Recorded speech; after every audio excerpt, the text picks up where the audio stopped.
Yo yo yo! Bienvenue dans ce premier épisode spécial où justement on va sortir un peu des formats qu'on fait d'habitude.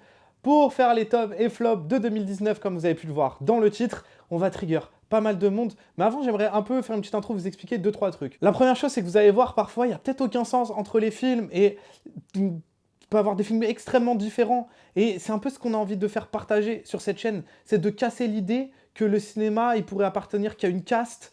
Et c'est pas comme ça que ça marche. On peut très bien aimer Batman et les 400 coups, comme on peut très bien aimer Transformers et Silence. Le cinéma est un art populaire qui appartient à tout le monde. Et c'est pas parce qu'il y a des pseudo-puristes ou des pseudo-ci ou ça qui vont vous dire que ce film est un chef-d'œuvre ou que ce film est culte qu'il faut vous obliger à l'aimer. Et justement, c'est ce qu'on essaye de faire avec cette chaîne. C'est que nous, on vous fait découvrir des films que nous, on aime évidemment. Mais le but, c'est ensuite de vous faire votre propre idée sur ces films. Et c'est pour ça qu'à chaque fois, je dis, le plus important, c'est pas que vous l'aimiez, c'est que vous l'ayez vu. Parce que c'est à vous de vous faire votre propre idée sur les films et pas aux autres de vous imposer vos goûts. Une autre chose aussi par rapport à ce top et par rapport en fait à moi, à ma condition de spectateur, parce que du coup, évidemment ce top, mes goûts, c'est pas du tout une vérité absolue, je dis pas que ces films sont meilleurs que d'autres, c'est moi, j'ai aimé ces films et j'ai aimé les voir et pour moi, c'est ceux que j'ai préférés de l'année. Je dis pas que c'est les meilleurs de l'année. Elle est là la différence. Parce qu'il y a un truc aussi, c'est que en tant que spectateur, personnellement, j'ai un peu des problèmes de concentration. En un claquement de doigts, je peux vriller, je peux partir. Et si je sors de l'histoire, eh ben, je vais commencer à penser à tout et à rien, mais sauf au film. Et bah, par exemple, ça m'a fait l'effet. J'ai pas mis Une vie cachée de Terrence Malick par exemple dans le top, je le dis tout de suite. Pourquoi? Parce que le film il dure 3 heures. Honnêtement, à un moment, je suis sorti du film et le film, il a une façon d'être que, déjà, je trouve que ça s'apprécie consciemment, mais ça, c'est une autre chose. Mais en fait, il y a ce truc-là de, pendant 1 heure et demie, je sais même pas si j'ai vu le film, en fait. J'étais tellement dans ma tête, j'étais tellement en train de penser à tout et à rien, que j'ai presque pas vu le film, entre guillemets, quoi. Donc voilà, il y a aussi ça. Ça va beaucoup jouer sur le top et ce qui va ensuite découler. Et dernière petite chose, c'est que je suis pas trop fan comme ça de vous faire le classement exact. Je vais prendre 10 films parce que c'est bien, mais de faire le classement genre 10, 9, 8, etc. Je vais juste vous prendre 10 films, 9 que j'aime beaucoup. Et ensuite, le dernier, je vais vous dire, moi, mon film préféré, par contre, mon top 1 de l'année. Mais en fait, le reste, après, c'est vous le mettez dans tous les sens, c'est pas grave, peu importe. Donc, on va commencer par le top et ensuite, je vous ferai le flop. Et entre les deux, je vous ferai juste vite fait 2-3 films que j'ai grave kiffé, mais que j'ai pas mis dans le top. Enfin, que j'ai grave kiffé, que j'ai bien aimé, mais que j'ai pas mis dans le top. Et donc voilà. Et le premier film dont j'ai envie de vous parler, il va déjà trigger pas mal de gens. C'est Endgame Avengers Endgame. Endgame d'Avengers. C'est Avengers qui a fait le film et tout. Ça n'a plus aucun sens. Avengers d'Endgame. Pourquoi? Parce que bah alors, même si je vous avoue que moi aussi, les super-héros, ils sont pas en train de me casser les couilles. Je suis pas un fan de Marvel, je préfère DC. Mais au-delà de ça, mine de rien, ça c'est tellement depuis longtemps. Le premier Iron Man, Robert Downey Jr., on a tellement vu tout le mythe s'élever, etc. Que moi, il y a toujours mon petit truc d'enfant à la fin, déjà avec la bataille générale où il y a tout le monde. Moi, j'ai un petit truc d'enfant comme ça en moi où je suis content. Il y a tout le monde ensemble, je suis comme un gamin. Moi, j'adore, il m'en faut pas plus. Et au-delà de ça aussi, ce que j'ai grave kiffé, c'est le propos à la fin. Je trouve ça hyper important qu'un film comme Avengers, Captain America, le fait qu'il donne son bouclier, voilà, à qui il le donne, pour semi-spoil. Le mec, il sait pas trop et tout. Il spoil, mais sans trop spoil. Mais je trouve ça hyper cool je trouve ça important qu'un film comme ça amène ce propos et les couilles de le faire aussi. Un film de cette ampleur. Et voilà, et puis le film, j'ai pas boudé mon plaisir, j'ai kiffé la bataille de fin, j'ai kiffé, j'étais comme un gosse, il m'en faut pas plus. Et puis mine de rien, ça signe la fin d'une ère. Et même si tous les films de cette ère-là, il y en a plein qui m'ont cassé les couilles, il y en a aussi beaucoup que j'ai aimé, il y a des personnages que j'aime. Et donc voilà, ça crée un truc en moi qui est super cool et que j'ai adoré. Ensuite, un autre film justement qui n'a absolument rien à voir. Et c'est génial, c'est Yesterday de Danny Boyle, écrit par Richard Curtis, c'est important. J'ai grave adoré ce film. J'adore les comédies romantiques. Je l'ai déjà dit pour My Sassy Girl, je crois, mais j'adore ça. Ce que j'adore avec Richard Curtis, c'est lui qui a réalisé Il était temps. Au cas où, si vous ne l'avez pas vu, regardez ce film. Il est incroyable. Et en fait, j'aime bien ce truc-là. Il a aussi fait Love Actually, et il a écrit 4 mariages et un enterrement. Il a écrit Coup de foudre à Notting Hill. Enfin, le mec, c'est de la comédie romantique anglaise. Il est dans le game. Et j'aime bien ce qu'il fait avec Il était temps et avec Yesterday, c'est ce truc-là de la comédie romantique sous le prisme du fantastique. Et c'est toujours amené, mais d'une manière... C'est toujours hyper bien amené. Et je trouve que Yesterday, ça le fait. Et en plus de ça, il casse aussi certains codes de la comédie romantique. Genre quand le fait qu'il aille courir après la meuf, mais et puis il le fait, c'est complètement cliché, mais en fait il retourne le truc parce que bah ils repartent, ils sont plus ensemble. Enfin bref, il y a tout un. J'aime bien comment voilà, il joue avec les codes en plus de ça et en mettant du fantastique. Je trouve que le film est hyper feel good. Il est trop cool et j'adore l'idée, elle est trop bien. Donc j'ai beaucoup, beaucoup aimé ce film. Autre film qui n'a encore absolument rien à voir avec celui d'avant, alors, par contre, j'avoue que celui-là, je le mets parce que vraiment, je sais pas, je l'ai vu, je m'attendais pas à ça. J'ai adoré ces Triple Frontières de J.C. Chandor. Je crois que c'est J.C. Chandor. J'espère que c'est ça. Donc le mec qui a fait All Is Lost, Margin Call et Most Violent Year, si je dis pas de bêtises. Et Triple Frontier, qui est un film Netflix, qu'à la base, je suis pas fan de Netflix, et pourtant, il y en aura encore un autre dans ce top-là. Mais j'ai adoré ce film. J'adore le fait que... Je pense qu'il a un défaut, c'est que, j'avoue, quand on arrive à 1 heure de film, on a l'impression que le film, il est fini.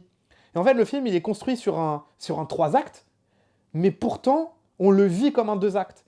Et je pense que du coup, il y a une espèce de comment dire, ah, putain, j'ai pas le mot, merde. Il y a un problème de balance en fait dans le film, peut-être dans le scénario. Et du coup, c'est vrai qu'au bout d'1 heure, même moi, j'ai regardé l'heure, parce que je me suis dit, attends, le film il est fini déjà. Et j'ai regardé, je vu, il restait encore 1 heure, j'ai dit, ah, putain, c'est très bizarre. Et je pense que ça, c'est vrai que c'est assez choquant. Surtout que la première heure et la deuxième heure, c'est genre, mais le total opposé en termes de rythme, etc.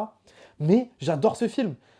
Honnêtement, les personnages sont bien écrits, ils ont tous leur but, leur désir, ils ont tous un vrai, ils sont pas du tout clichés, ils ont tous un vrai caractère. Et puis, j'adore comment aussi ils filment, parce que, bon, évidemment, j'aime beaucoup les films comme ça, t'as les mecs avec leur gros gun, tac tac, etc. Et c'est vrai qu'on l'a vendu comme un... Même l'affiche, etc., on le vend comme un gros blockbuster, un gros film d'action où ça tire de partout. Et c'est mais l'opposé, c'est l'anti de ça. C'est-à-dire que quand les mecs ils débarquent dans la maison, c'est clinique comment ça se passe. Comment ils tirent, comment ils y vont. Et moi, c'est ce que j'ai adoré en fait. J'adore ce côté, cette approche genre réaliste, j'aime pas le mot, mais cette approche-là de ce sujet. Et je trouve ça hyper cool qu'il l'ait tourné comme ça. Moi, j'adore personnellement. Et voilà, j'ai grave kiffé le film en fait. Et je m'attendais pas du tout à l'aimer. Et je le mets dans le top aussi parce que j'ai envie d'en parler. Parce que ce truc où justement c'est l'anti-film d'action, je le trouve hyper intéressant. C'est peut-être aussi pour ça que certaines personnes peut-être n'ont pas aimé, je sais pas. Hein, mais ça se trouve c'est juste un mauvais film. Ça se trouve c'est complètement moi qui dérive. Mais non, en tout cas, moi j'ai grave kiffé. Et j'adore cette approche-là que le Real a pris, ce truc clinique de quand ils sont avec des guns, c'est pas... Ah, c'est pas Rambo, genre, ça tire pas de partout. J'adore le fait que c'est pas, il marche, pas. Voilà, j'aime bien ce truc-là. Bref. Autre film que j'ai adoré et que je mets dans mon top, pareil, par contre là, ça part un peu du même principe, c'est un peu ces films de genre. Moi, j'aime bien les films de genre, j'aime bien quand ça se tape. Et le gangster, le flic et l'assassin, si je le dis dans le bon ordre, j'ai adoré ce film. C'est dans le bon ordre ? C'est dans le bon ordre. J'ai adoré ce film. Parce que, en fait, au début, en le voyant, j'avais un peu peur. Par rapport à où est-ce qu'il allait, comment il allait. Et en fait, il retourne plein de codes. Et à chaque fois, tu crois qu'il va quelque part. Et c'est ce que j'adore avec le cinéma coréen. C'est qu'à chaque fois, le cinéma coréen, il t'emmène quelque part. Et après, il tacle à la gorge et il t'emmène autre part. Et le gangster et le flic l'assassin, il fait ça tout le temps. Et je trouve que c'est un putain de film en termes de rythmique, en termes de comment il raconte son histoire, et aussi de comment, en tout cas moi, mes attentes de spectateur, il a réussi à les contrer à chaque fois. Et ça arrivait plusieurs fois dans le film. Donc ouais, j'adore ce film, je le trouve vraiment hyper bien. Et peut-être que le titre fait un peu fuir, malheureusement. Mais si vous ne l'avez pas vu, je vous invite vraiment à le voir. Il déboîte. Et c'est le cinéma coréen, personnellement, comme je l'aime. Autre film français, cette fois, et je vous avoue que je ne m'attendais pas à le mettre dans ce top-là, parce que quand j'ai vu la bande-annonce, c'est Le Chant du Loup. Parce que quand j'ai vu la bande-annonce, honnêtement, la bande-annonce... Alors, c'est vrai que je dis souvent qu'il faut faire attention aux bandes-annonces, il ne faut pas les regarder. Parfois, je les regarde, et moi aussi, je me fais avoir. Et je trouvais que ça ressemblait à une pub pour la marine, en fait. Et je trouvais que la photo, elle était pas belle. En tout cas, je sais pas, la bande-annonce, elle m'inspirait pas du tout. J'ai vu le film, et franchement, mais je le trouve incroyable, ce film. Vraiment. Je le trouve réussi sur tellement de points. Le seul petit bémol, c'est les acteurs. Et c'est pas les acteurs, c'est la direction d'acteurs. Parce que quand t'as Mathieu Kassovitz, que t'as Reda Kateb, et même le jeune dont j'ai oublié le nom, malheureusement, et Omar Sy, je trouve pas honnêtement que ce soit un acteur incroyable, mais c'est pas non plus un mauvais acteur. Mais quand ils sont dans le sous-marin, on sent, je trouve que, en fait, ils ont des protocoles à dire pour leurs personnages, etc. La façon, ouais, B52 en D8, je sais pas quoi là. Et en fait, ils jouent hyper mal ces moments-là, je trouve, personnellement. Ils les jouent pas, en fait. J'ai l'impression qu'ils récitent leur texte et qu'ils récitent leur protocole. Et c'est ouf parce que je trouve qu'on peut voir une différence entre leur jeu dans le sous-marin et leur jeu en dehors du sous-marin. Et je trouve que c'est un peu le seul défaut du film, c'est comment voilà, il a dirigé ses acteurs pendant ces phases-là. Mais au-delà de ça, en fait, le film est beau, la photo est vraiment belle, c'est un film de fiction, c'est pas un film de télé, encore une fois, dans ce putain de cinéma français. Et puis même, le scénario, je le trouve trop bien. Et il y a tout ce truc, évidemment, de la tragédie. Bon, je vais pas spoil, parce que Téna l'a pas vu derrière, et faut que tu le vois, donc je vais pas spoil. Mais il y a tout un truc autour de la tragédie qui est génial, avec le personnage principal. Et tout ce que ça raconte, comment il le raconte. Bah après, pareil, je trouve que peut-être que l'histoire d'amour est un peu qu'un prétexte, mais au final, c'est peut-être pas très grave. Et puis, tout ce qui se passe, tout comment c'est raconté et comment c'est filmé, franchement, j'ai adoré ce film et je m'attendais pas à autant aimer ce film. Et je le trouve vraiment trop bien. Et je trouve que c'est tellement, tellement plein d'espoir pour le cinéma français, ce genre de film. Donc voilà, franchement, si vous l'avez pas vu, pareil, n'hésitez pas à le lancer. Et il est vraiment trop cool. Vraiment, vraiment. Et j'aurais aimé le voir au cinéma, malheureusement, je ne l'ai pas vu au cinéma. Je pense que c'est un film au cinéma qui doit être encore mieux. Avec tous les bruits, justement, le chant du loup, c'est un espèce de son là. Ça doit être encore mieux, malheureusement. Mais voilà, bref, chant du loup, incroyable. J'ai adoré, adoré, adoré. Voilà, tout ce que ça reste. C'est un vrai scénario en plus. Oh, ça fait plaisir. Trop bien. Bête de film. Donc il reste 4 films. 4 films, dans ces 4 films, bah, il y a un autre film de Netflix en fait, et je m'attendais pas non plus à en mettre un. C'est Marriage Story, que j'ai adoré, vraiment. Aussi, parce que sinon il serait pas dans le top en fait. Mais pourquoi? Parce que déjà j'aime beaucoup la photo. Je crois qu'il y a un truc avec. J'aime beaucoup le grain. J'aime beaucoup ce rapport-là, même dans les clips en général. J'aime bien quand il y a du grain, etc. C'est un truc qui me touche. Et d'ailleurs, c'est marrant parce que je viens de sortir juste avant Le lac aux oies sauvages, la critique. J'ai parlé beaucoup justement de plans longs et le fait qu'au bout d'un moment, il faut couper en fait. Ou alors ce truc-là de trop de sobriété tout le temps, que ce soit dans le jeu des acteurs, dans le montage, dans la réalisation, etc. Et que trop de sobriété, bah, personnellement, moi, ça me fait chier. Et du coup, un film s'apprécie consciemment et plus inconsciemment.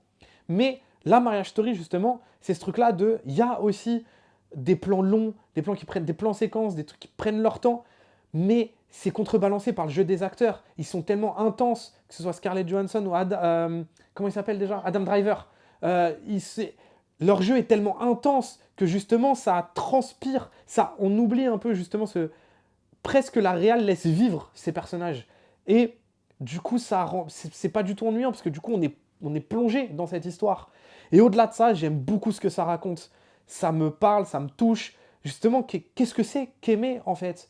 Et il y a toute une question avec ce dernier plan que je dirais pas, mais ce dernier plan, il y a une phrase de Damso que je trouve incroyable, que résume. Oui, je cite du rap. Il y a quoi? On s'en bat les couilles, je fais ce que je veux. Et il y a une phrase de Damso que je trouve géniale. Il dit c'est beaucoup plus dur que ce que je pensais d'avoir un enfant, d'aimer sa mère, mais de se séparer pour mieux vivre ensemble. Et je trouve que c'est un questionnement qui est incroyable. Ce truc-là, justement, de s'aimer plus en étant séparé, en fait, d'accepter le fait de s'aimer en étant séparé. Mais du coup, qu'est-ce que c'est que l'amour? Qu'est-ce que c'est aimer? Et du coup, à la fin de cette histoire de Marriage Story, qu'est-ce qui se passe? Pourquoi? Comment? Enfin, c'est quoi les sentiments? Parce qu'on sent qu'il y a justement... C'est pas vraiment fini, on sent que c'est plus compliqué que ça, en fait. C'est ça que je trouve la beauté de ce dernier plan de ce film, c'est que je trouve qu'il met pas de réponse à la question. C'est vraiment, il montre à quel point aimer, c'est compliqué. Et je trouve ça hyper beau, en fait. Voilà, tout simplement. Ok, 3 films. Donc je vais pas vous mentir. Par contre, je disais que je faisais pas de numéro et tout, mais en vrai, quand j'ai fait le classement, c'est 3 films. Bon, mon premier était mon premier direct, mais les 2 autres, ils étaient littéralement dans mon top 3 direct, parce que c'est des films qui m'ont marqué, qui vont continuer à me marquer. Le premier, c'est Les Misérables. Je ne vais pas en parler beaucoup. J'en ai fait une critique. Si vous voulez voir ce que j'en pense, faites-la. C'est vrai que je critique beaucoup le film dans ma critique. Cette phrase n'a aucun sens. Mais ce que je veux dire, c'est que c'est vrai que je suis assez négatif sur certains points. Mais je pense que ce film-là, s'il était sorti avant 95, avant La Haine, Les Misérables auraient été La Haine. Et ce que je dis dans ma critique, en fait, c'est que c'est plus cette... et que je dis aussi dans ma vidéo sur la banlieue et le cinéma français, que je vous invite à regarder si vous ne l'avez pas vu, c'est justement ce truc-là de tout le temps, les émeutes, c'est trop, au bout d'un moment, c'est une espèce de vis repetita qui commence à casser les couilles. Mais si j'enlève le contexte autour des Misérables, le film en lui-même est vraiment, vraiment, vraiment trop bien. Et ça fait plaisir de voir des films de cette qualité qui se passent en banlieue, avec quelqu'un qui sait ce qu'il filme aussi. Voilà, ce film, moi, malgré ce que j'en dis dans la critique et malgré ce truc-là, que ça me casse les couilles que ça finisse comme ça, et malgré aussi que j'aime pas le dernier plan de fin, que je le trouve trop facile, j'aime ce film, en fait. J'aime quand même ce film. Voilà, c'est tout. Et l'avant-dernier film avant le top 1, c'est Parasite. Et oui, je n'ai pas mis le film coréen en premier, mais évidemment, je suis un grand fan de Bong Joon-ho. J'adore vraiment Parasite. Est-ce que c'est son meilleur film, Parasite? Non, objectivement, je pense pas. Est-ce que ça reste un très très très bon film? Oui, je pense. Enfin, au bout d'un moment, parce que j'ai entendu beaucoup de discours d'experts en plus dans le cinéma coréen, qui disaient que presque en fait étaient dans la négativité envers Parasite parce qu'il y a plein de gens qui l'élèvent très très très très haut, mais parce que pour eux c'est pas le meilleur film de Bong Joon-ho, limite en fait ils lui disent ouais, ils le shade, mais c'est pas comme ça que ça marche. Genre au-delà de ça, oui c'est vrai que Parasite c'est peut-être pas son meilleur film parce qu'il y a quand même Mother, Memories of Murder, The Host, enfin bref, le mec est beaucoup trop chaud. Mais Parasite reste un putain de bon film. C'est putain d'efficace, c'est bien raconté, c'est putain de bien filmé. Pareil, il y a toujours ce truc-là de la... Parce que moi, personnellement, j'avais regardé aucune bande-annonce pour ce film, parce que je savais que je voulais aller le voir. Et comment ça se passe, ce qui se passe, j'étais complètement dedans. Et justement, encore une fois, comme le gangster, le flic et l'assassin, ce que j'adore avec ces Coréens, c'est que les gars, ils viennent, ils te font un truc, et ils t'emmènent quelque part, tac là à la gorge, et ils t'emmènent autre part. Et tout Parasite, c'est ça. Il y a un moment... Bam, tu t'attends pas, il y a un autre truc. Bam, t'attends. Et après, jusqu'à la fin, où bam, et là, c'est le méga tacle à la gorge bien placé, et tu dis, je m'attendais pas à ça en vrai. Et c'est génial, j'adore, on est tout le temps surpris. Et c'est aussi personnellement ce que je recherche au cinéma, c'est aussi d'être surpris. Encore plus quand on continue le cinéma maintenant, il commence à exister depuis longtemps. On a vu beaucoup, beaucoup, beaucoup de films, des codes qui se répètent et se répètent. Et c'est toujours ça commence, je trouve, peut-être à être compliqué de surprendre, d'être surpris en tant que spectateur. Et quand un film le fait et le fait bien, moi je demande rien de plus en fait. Et aussi d'ailleurs, c'est hyper bien pour le cinéma coréen parce que gna gna gna, Palme d'Or, j'avoue, moi Cannes, la sélection et que ça, maintenant je m'en bats un peu les couilles. Mais par contre, on ne peut pas nier le fait que ça peut sauver un film, que ça peut faire vivre un film tout simplement, et que ça peut même carrément faire vivre tout un cinéma. En tout cas, j'espère personnellement que cette Palme d'Or de Parasite, déjà on l'a vu, parce que Parasite, il est resté très longtemps au cinéma, ce qui ne serait jamais arrivé s'il n'avait pas eu la Palme d'Or. Peut-être que ça va mettre en lumière le cinéma coréen en France et que ça va permettre justement une distribution beaucoup plus facile. Parce que quand on voit que The Edge of Shadows de Kim Ji-woon n'est pas allé au cinéma, c'est putain de honteux. Et voilà, donc j'espère vraiment que ça va aider aussi la distribution du cinéma coréen en France. Donc voilà. Et mon top 1 de l'année, c'est Ad Astra de James Gray. T'es contente? J'aime ce film, vraiment, c'est un truc de ouf. Évidemment, je trouve qu'il a des défauts de James Gray. Il a des défauts de The Lost City of Z, qui est son film d'avant. Pareil, The Lost City of Z, j'avais kiffé. J'adore ce truc-là d'aller directement sur les décors. C'est aussi ça le cinéma. Il y a de la beauté là-dedans, d'être dans la boue, dans l'humidité. Et bref, mais il y avait je trouvais que dans The Lost City of Z, il y avait plein de longueurs et qui n'étaient pas nécessaires. Je trouve que dans Ad Astra, il y en a aussi. Mais ce film est trop bien. Ce film, j'avais vu quasiment aucune bande-annonce. J'avais vu vite fait, genre 10-15 secondes, après j'avais coupé. Donc je m'attendais à rien et en vrai, je savais pas à quoi m'attendre en fait. Et je m'attendais pas à ce que ce soit un vrai film de SF. Moi j'avoue, je croyais que ça allait être un film comme Gravity. Parce que Gravity, c'est pas un film de SF en fait. Mais je croyais que ça allait être juste un film d'aventure dans l'espace. Et en fait, c'est littéralement de la SF. Je m'y attendais pas. Et j'ai vu des trucs que je n'ai, je crois, jamais vus. La course-poursuite sur la Lune avec les pistolets laser, c'est génial. C'est sur la Lune, hein. Ouais, c'est sur la Lune. C'est absolument génial. Je trouve cette idée trop bien. J'ai jamais vu ça. Le mec a carrément repris les mêmes codes de la course-poursuite, mais il te les a foutus sur la Lune. Enfin, en fait, il a une espèce, dans Ad Astra, une espèce d'un truc assez incroyable. C'est qu'il prend... comme si, en fait, c'était sur Terre, mais sur la Lune. Il te reprend les mêmes codes, les mêmes tricks, les mêmes si, mais il te le met en fait, je sais pas comment expliquer, mais je trouve ça génial d'avoir une course-poursuite sur la Lune avec des pistolets laser. Mais je suis très fan de Brad Pitt, j'adore cet acteur vraiment, et j'ai commencé à aimer le cinéma aussi à travers lui, notamment dans Fight Club. Donc j'aime cet acteur, j'aime ce qu'il... Et je trouve d'ailleurs que dans Ad Astra, il est incroyable. Et encore un autre moment aussi, je vais pas raconter ce moment-là, mais pour ceux qui ont vu le film, où il décide de sortir avec... où il décide de sortir de la navette pour aller dans un autre truc et pour aller sauver des gens, si je dis pas de bêtises. Et il se passe ce qui se passe. Alors, je sais pas si c'est la demande d'annonce, moi, j'avais pas vu, mais quand il y a le plan et t'as la personne qui est là et qu'il y a l'autre truc qui est juste ici, hein, pour pas trop spoil, le mec, il fait des semi-spoils, en fait.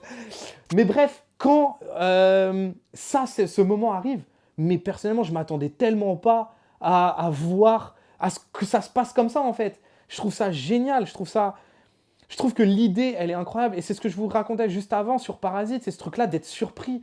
J'étais tellement surpris. Genre, je suis désolé, mais si c'est pas dans la bande-annonce, parce que je sais pas si c'est le cas, ça ne l'est pas. Et puis, on peut s'attendre tout sauf à ça. Et c'est génial. Et en plus, c'est bien amené, c'est bien fait, c'est bien filmé. C'est trop, trop, trop bien. Moi, j'adore ça. J'adore aussi tout le propos qu'il y a autour du film. J'adore tout le message qu'il essaye de véhiculer. J'adore toute cette quête de Brad Pitt. Et puis en plus de ça aussi, ce qu'on pourrait reprocher, je trouve, j'adore Gravity, hein, j'aime beaucoup, beaucoup, beaucoup ce film, mais c'est vrai que ce qu'on peut lui reprocher, c'est d'être putain d'obvious. C'est-à-dire que quand t'as Sandra Bullock qui est dans la navette et qu'elle se retourne comme ça, et puis t'as la lumière et t'as le fil comme par hasard qui fait un cordon ombilical, frère, c'est dur en... Ah ouais, c'est bon, on avait compris, je crois, la symbolique. Enfin, c'est tout sauf subtil. Et mais c'est tout ce truc-là que, d'ailleurs, je vais vous expliquer dans une prochaine vidéo, mais dans les scénarios en 3 actes et dans le mythe du héros, etc., il y a un moment qui s'appelle la résurrection, etc. Et il y a ce truc-là de vouloir aussi recommencer à zéro. Et c'est ce qu'elle fait un peu, elle. Elle recommence à zéro, elle recommence à l'état d'embryon dans Gravity. Et dans Ad Astra, il y a la même chose, mais c'est tellement beaucoup plus intelligemment. Quand il tombe dans l'eau, c'est comme s'il tombait... Après, peut-être que j'extrapole, là, c'est vrai que... Là, c'est mon propre ressenti du film, je vous avoue. Là, c'est moi ce que j'en fais. Je sais pas si James Gray a voulu raconter ça, mais je trouve ça hyper intéressant parce que quand il tombe dans l'eau, c'est au moment où justement c'est au moment où il décide d'aller prendre la fusée et de partir en fait. Donc c'est un peu une espèce de moment de renaissance. C'est un moment où il se dit, là, j'y vais. Et ce truc-là où il tombe dans l'eau, c'est comme le placenta, et qu'ensuite il y a le cordon pour aller c'est comme le cordon ombilical. Enfin, bref, il y a tout un truc comme ça, genre de la renaissance de Brad Pitt, de la volonté d'aller voir son père.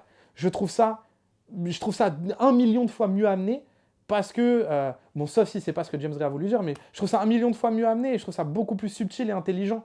Et en plus de ça, le film est juste tellement beau, et il arrive à pas être esthétisant. C'est incroyable, parce que je sais pas comment il fait d'ailleurs. En tout cas, personnellement, je l'ai pas trouvé esthétisant. Je trouve qu'il arrive tout le temps à mettre l'esthétique de ce film qui est putain de forte, quoi. C'est surtout quand il est...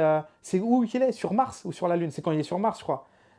Où il est avec la meuf qui lui explique un peu tout. C'est sur Mars. Et à ce moment-là, genre, l'esthétique, elle est tellement très, très, très, très forte.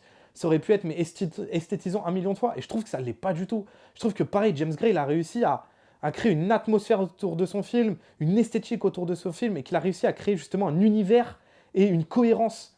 Et ça, et pareil, donc je trouvais qu'il y avait des longueurs, mais à part ça, je trouve ce film incroyable. Et il prouve qu'on peut encore faire des films sur l'espace, des films de SF, qui sont juste, mais incroyables, c'est un film, pour moi, Ad Astra, c'est un film d'auteur. Et voilà, bon, j'aime vraiment énormément, énormément ce film. Donc voilà, pour les tops, c'est la fin. Parce qu'il faut bien finir un moment, parce que sinon, Ad Astra, je vais en parler pendant 1000 ans.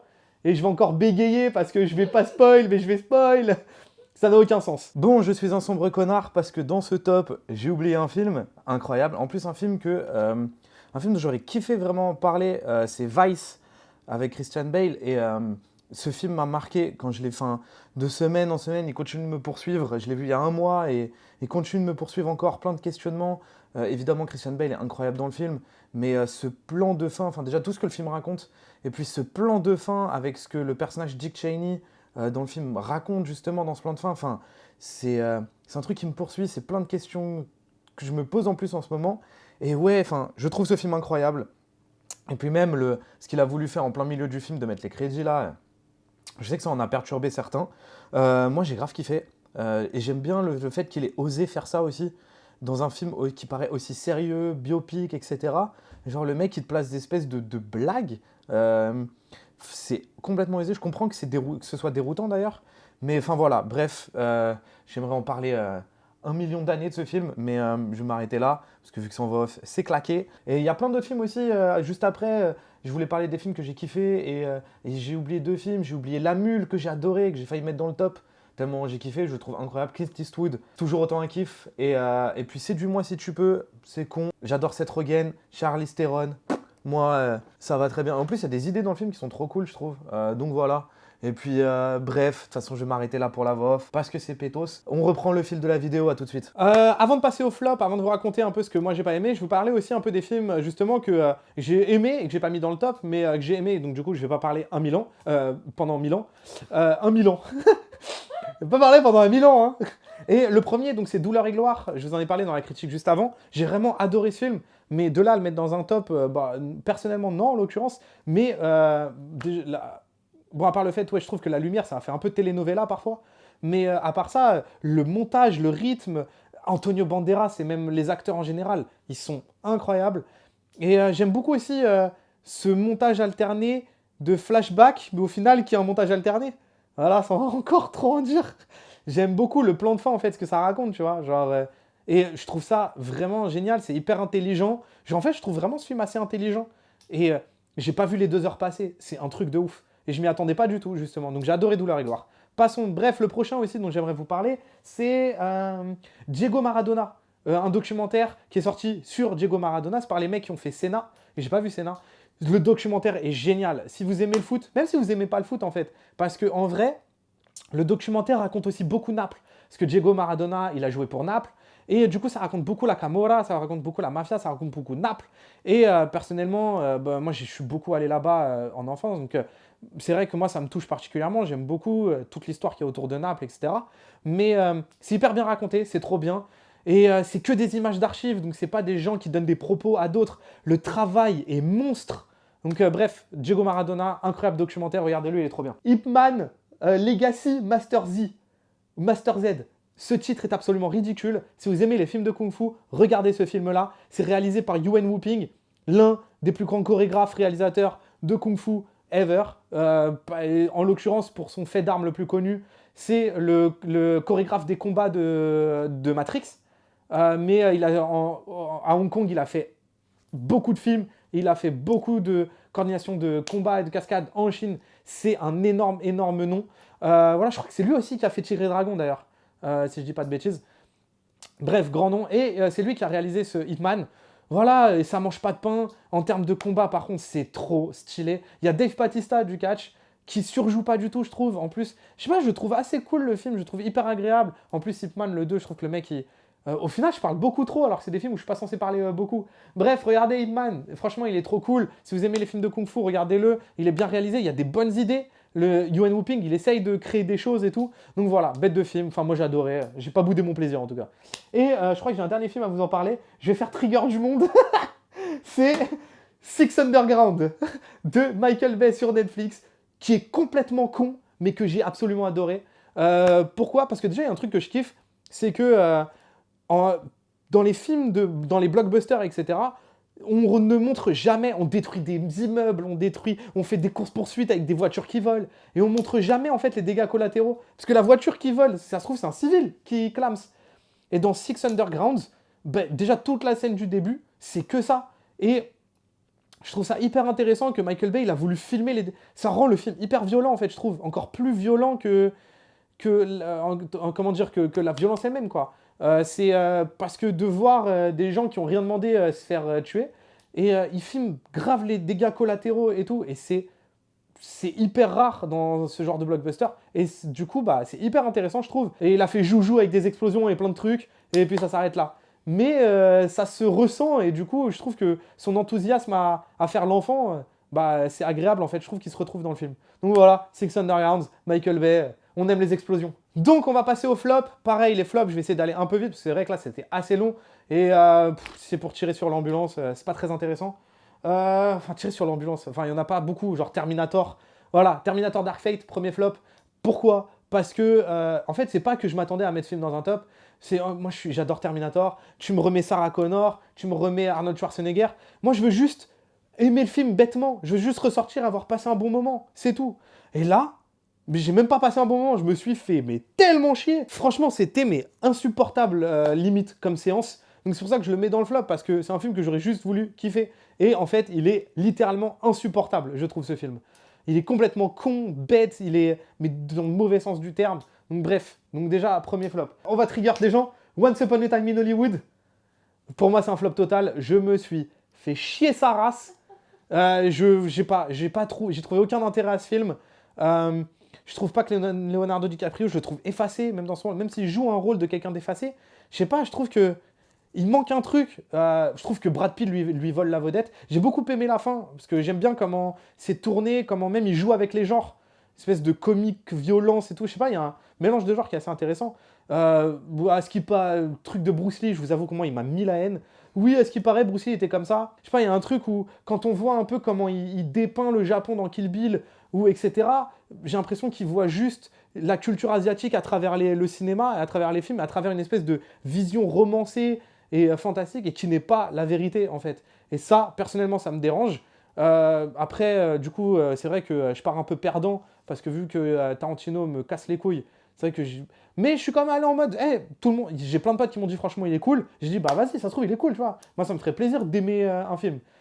Mais je me suis juste fait chier, vraiment, je trouve le film pas intéressant. En plus, il y a un truc qui me dérange aussi, c'est le fait qu'ils réécrivent l'histoire. Je sais pas pourquoi dans Inglourious Basterds ça m'a pas dérangé, parce qu'en fait dans Once Upon a Time in Hollywood, déjà ça s'appelle Once Upon a Time in Hollywood. Il y a ce truc là où il essaye de raconter la chronique, une chronique de vie en fait, une chronique d'époque. Il essaye de raconter ça, et donc il y a un truc que je comprends pas, c'est pourquoi tu veux raconter un fait vraiment genre une...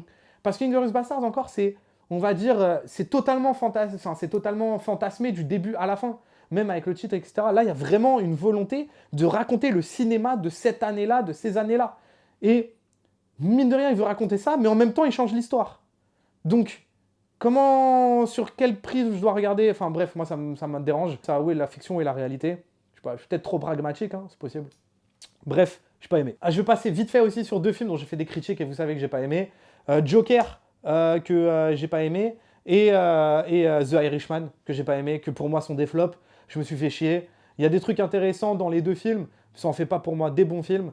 Donc voilà, pour moi c'est des flops de cette année, et j'en attendais beaucoup, et très déçu, très très déçu. Donc voilà. Encore un autre film, Hobbs & Shaw, qu'on a vu ensemble. Yeah.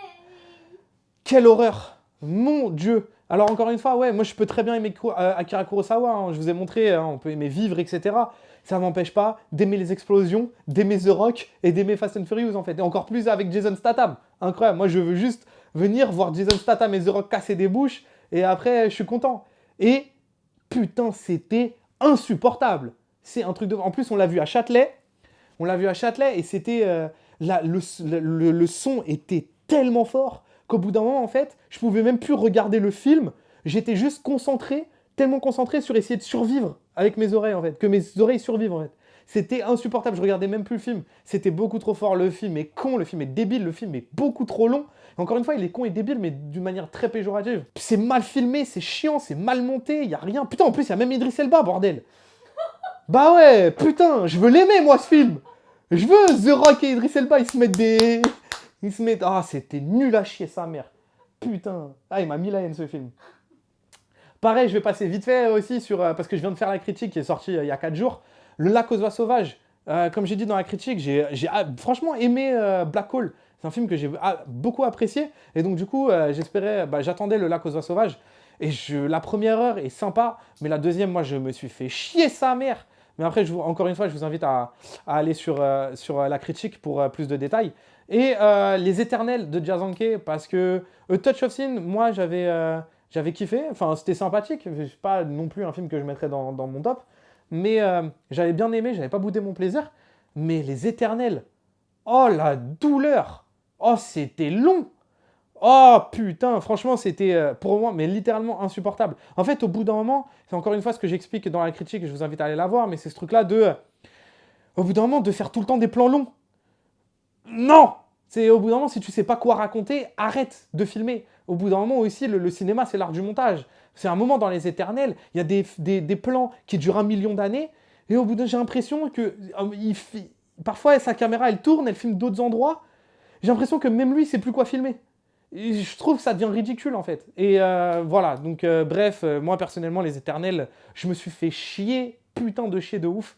Donc c'est un gros flop parce que ouais, évidemment, j'espérais au moins un minimum apprécié quoi, comme Touch of Sin. Donc voilà, je regarde mes notes, hein, depuis tout à l'heure, on s'en bat les couilles. Alors il y a un film que je vais pas trop mettre en flop, mais que j'en parle maintenant, c'est Mid-90s, que je mets plutôt en mai. J'aime beaucoup Jonah Hill, j'aime beaucoup ce qu'il essaye de raconter dans le film, mais perso, je suis jamais rentré dans le film, je trouve que c'est plus un film de skate qu'un film de... Après, qu'un film sur le teenager et le fait qu'il essaye qu'il essaye de se trouver. Je sais pas, je trouve que les personnages sont pas assez... on rentre pas assez dans les personnages, je trouve qu'on les effleure juste. Je trouve que c'est assez, comment on dit, assez superficiel en fait, Mid-90s malheureusement. Et du coup, j'étais un peu déçu, mais je trouve pas non plus que ce soit un mauvais film en fait. C'est juste que je suis complètement passé à côté. Et j'aurais adoré aimer ce film, j'en attendais beaucoup. Toute cette culture en plus d'où Jonah Hill vient. Même parce qu'il adore le rap en plus et tout. Donc voilà, j'attendais un peu tout ça et un peu déçu, un peu un mais là c'est juste complètement... Ouais, j'ai juste pas aimé, je trouve pas forcément que ce soit un mauvais film. En tout cas, je pense que c'est un bon premier film, mais moi il m'a pas touché du tout. Crawl de Alexandre Aja, parce que pareil, j'aime bien les films d'horreur, j'aime beaucoup Alexandre Aja, et puis Cocorico, hein. Donc du coup, Alexandre Aja, c'est le mec qui a fait Haute Tension en France, et puis qui a fait La Colline à des yeux, qui est franchement hyper cool.